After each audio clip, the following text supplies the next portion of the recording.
कह रहा है कि 2 sin 3 थीटा बराबर 1 दिया गया है। तो आप बताओ बाबू, तो पूछ रहा है कि थीटा का मान क्या होगा। तो sin 3 थीटा 1/2 होगा।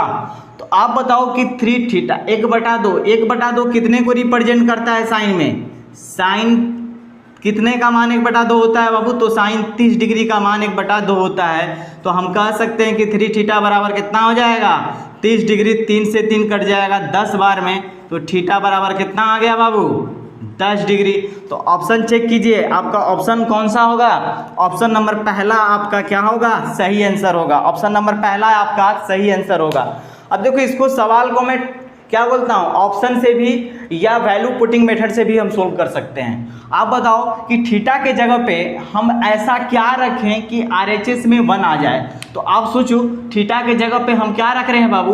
अगर 30 रख रहे हैं, 10 रख रहे हैं, देखिए थीटा के जगह पे 10 रख रहे हैं तो ये 30 डिग्री बन जाएगा।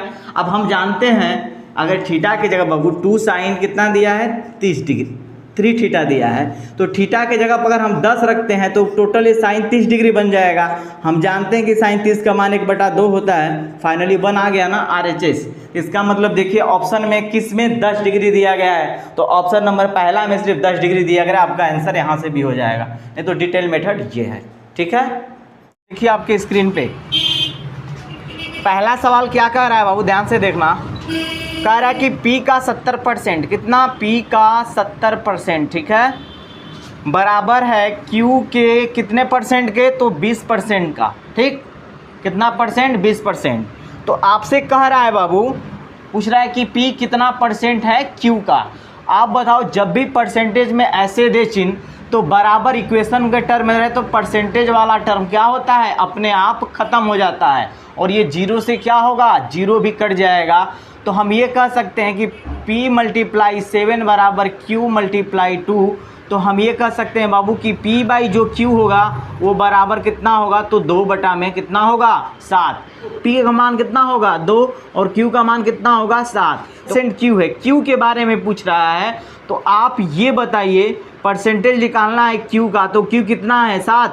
P से के रिस्पेक्ट में पूछ रहा है तो P नीचे हो जाएगा बाई 100 हो जाएगा।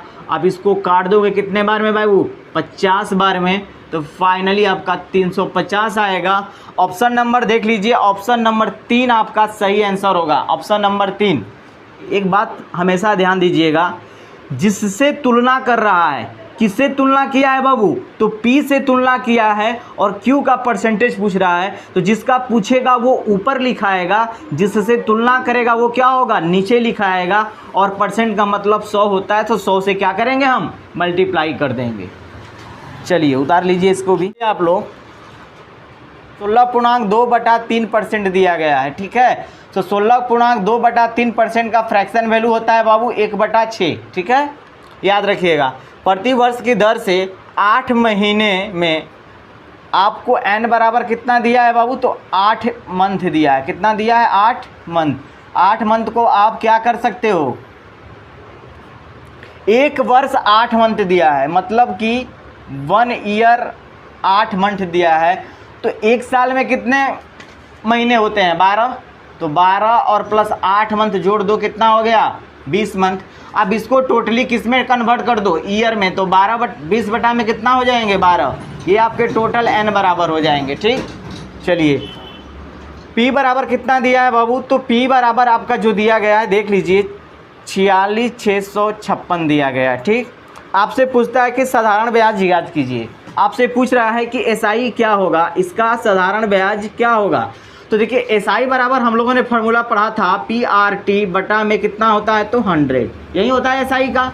आप बताओ हमारा टोटल जो दिया है 46656 मल्टीप्लाई P का मान तो लिख दिया मैंने, R का मान कितना दिया है, तो 1/6 मैंने लिख दिया फ्रैक्शन वैल्यू। ठीक है, 1/6। अब परसेंटेज बटा में 100 नहीं लिखेंगे क्योंकि इसी का मैंने क्या लिख दिया फ्रैक्शन वैल्यू लिख दिया है। और ये हमारा कितना दिया गया है बाबू, समय कितना दिया गया है, तो 20 बटा का कितना दिया गया है 12। अब ध्यान से देखिए, अब बटा में 100 नहीं लिखेंगे क्योंकि 100 का ही तो मैंने परसेंटेज वैल्यू, ये हमारा परसेंट था, इसी का तो मैंने फ्रैक्शन वैल्यू लिख दिया है 1/6, तो 100 नहीं लिखेंगे।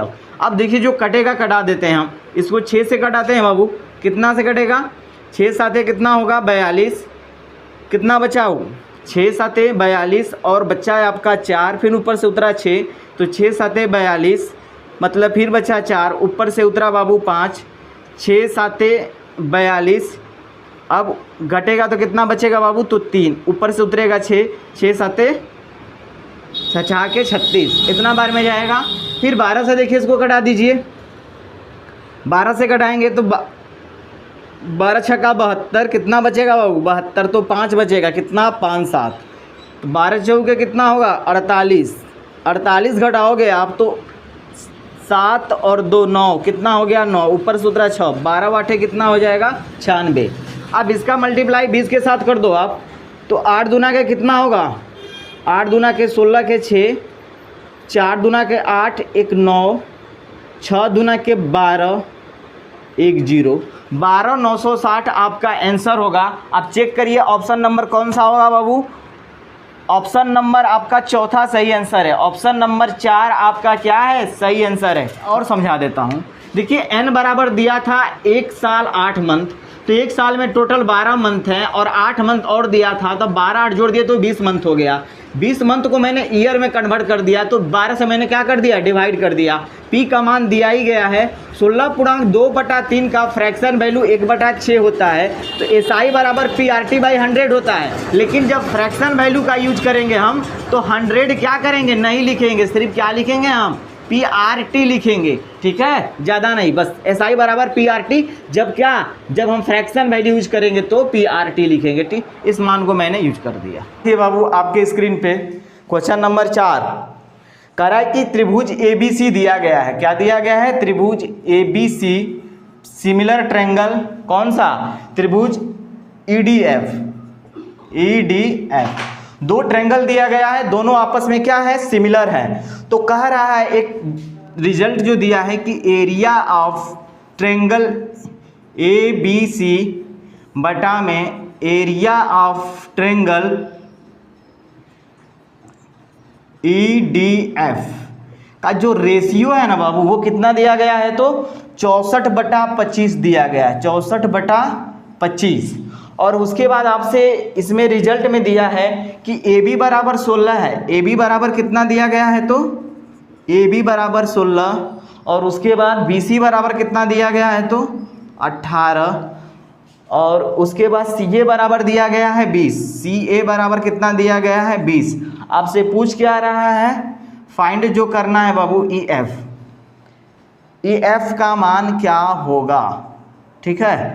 आप बताओ, आपने एक थ्योरम पढ़ा होगा कि कोई दो त्रिभुज अगर सिमिलर हो जाए तो उनके क्षेत्रफलों का अनुपात उनके भुजाओं के वर्गों के अनुपात के क्या होता है, बराबर होता है। आप जान लीजिएगा, वी नो डैट, हम जानते हैं बाबू कि अगर कोई दो ट्रायंगल अगर सिमिलर हो जाए तो उसके क्षेत्रफलों का अनुपात मतलब कि एरिया ऑफ ट्रायंगल ABC बटा में एरिया ऑफ ट्रायंगल EDF बराबर उनके क्षेत्रफलों का अनुपात उनके भुजाओं के वर्गों के अनुपात के क्या होगा, बराबर होगा। तो आप बताओ हमको किसका चाहिए, ये मतलब कि आपका ये हो जाएगा AB का स्क्वायर बटा में ED का स्क्वायर बराबर BC का स्क्वायर बटा में DF का स्क्वायर बराबर AC का स्क्वायर बटा में EF का स्क्वायर।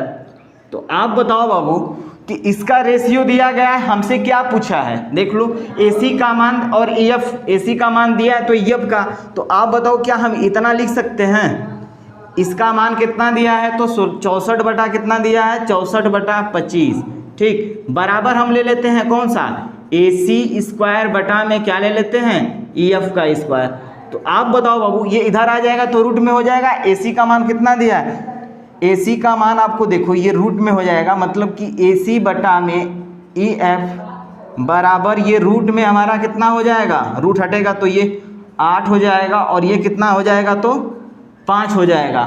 AC का मान कितना दिया है, ध्यान से देखो, AC बराबर 20 दिया गया है, AC का मान कितना दिया गया है, तो AC बराबर दिया गया है 20 बटा में EF बराबर 8 बटा में 5 दिया गया है, ठीक। आप इसको देखो कटा दो, 4 दूना के कितना होगा 8 और 4 पाँचे कितना होगा 20, इसका मतलब 50 25। ई एफ बराबर कितना आ जाएगा बाबू, ई एफ बराबर मेरा आ जाएगा 25/2 बराबर 12.5।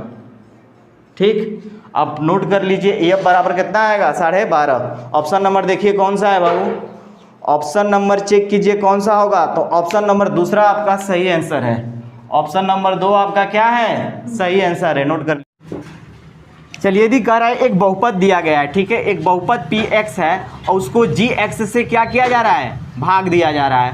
तो आपसे पूछ रहा है कि भागफल और रिमाइंडर बताइए क्या होगा। तो देख लेते हैं बाबू, पी एक्स कितना दिया है हमारा, x Q minus 3x plus 5x minus 3। जी एक्स कितना दिया है बाबू, तो जी एक्स दिया है x² माइनस 2। आप इसको हमको क्या करना है, डिवाइड करना है। सोचे यहाँ पे पावर 2 है तो यहाँ पे पावर 3 है, तो यहाँ पे x रखेंगे तो पावर मल्टीप्लाई करेंगे तो आ जाएगा ना। तो x के पावर 2 से अगर मल्टीप्लाई करें तो क्या होगा, देखिए ये x³ हो जाएगा माइनस 2 का x के साथ, तो माइनस 2x हो जाएगा। अब चिन्ह बदलेंगे, प्लस है तो क्या होगा माइनस, प्लस है तो क्या होगा माइनस, है तो प्लस हो जाएगा।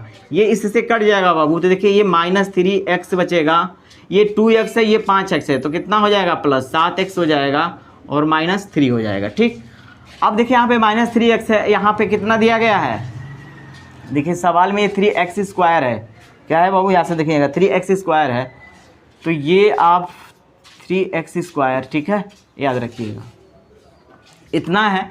आप सोचिए कि यहाँ पे 3 है, यहाँ पे x² है, यहाँ पे माइनस है, तो क्या यहाँ पे अगर हम -3 लिख दें तो गुणा करेंगे तो कितना होगा, x² का -3 के साथ तो -3x², -2 का -3 के साथ तो कितना हो जाएगा, प्लस का 6 हो जाएगा। देखिए माइनस है तो प्लस, ये प्लस है तो क्या होगा माइनस, ये वाला टर्म कट जाएगा बाबू, ऊपर बचेगा 7x और माइनस कितना हो जाएगा 7x माइनस 9।